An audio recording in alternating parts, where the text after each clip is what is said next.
একটা শব্দ আছে যেটা আমরা মাঝে মাঝে অথবা অনেকবার শুনতে পাই, স্বার্থ। ওই ব্যক্তি স্বার্থপর, সে স্বার্থের জন্য খারাপ কাজ করে ফেলেছে, ইত্যাদি ইত্যাদি। সত্যি কথা বলতে কি, সংসার স্বার্থকে পাপ ভাবতে শুরু করেছে। কিন্তু স্বার্থ কি সত্যি ক্ষতিকর?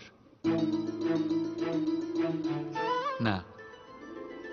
স্বার্থ কথাটা এসেছে স্ব থেকে, অর্থাৎ স্বয়ং থেকে। মানে যে কর্মে শুধু স্বয়ংয়ের অর্থ আছে, শুধু স্বয়ংয়ের কোনো লাভ আছে, সেটাই স্বার্থ।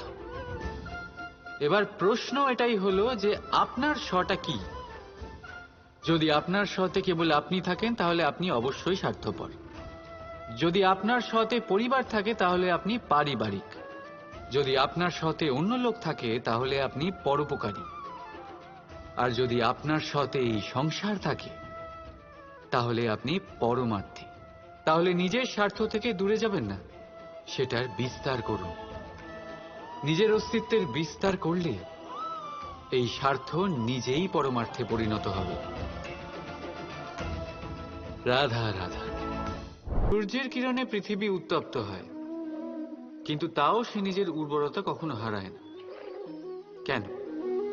ঘন অন্ধকার রাতে শুধুমাত্র একটি কম্পমান প্রদীপের শিখা দেখেও মানুষ আশায় বাঁচে। কেন? চারিদিকে অশুভ দেখার পরেও মনুষ্য জাতির অস্তিত্ব এখনো কি করে? এই প্রশ্নের উত্তর হলো বিশ্বাস। এই ধরিত্রীর বিশ্বাস যে প্রচন্ড গ্রীষ্মের পর আসবে বর্ষা,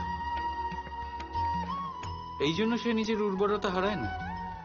আবার সূর্যোদয়ের বিশ্বাসই আমাদের ঘন অন্ধকার রাতেও কিন্তু বাঁচিয়ে রাখে। বিশ্বাস যে যখন পাপ তার সীমা অতিক্রম করবে, আমি আসব কোনো না কোনো রূপে। বিশ্বাসই সেই সার যা মানবতার অস্তিত্বকে বজায় রাখে।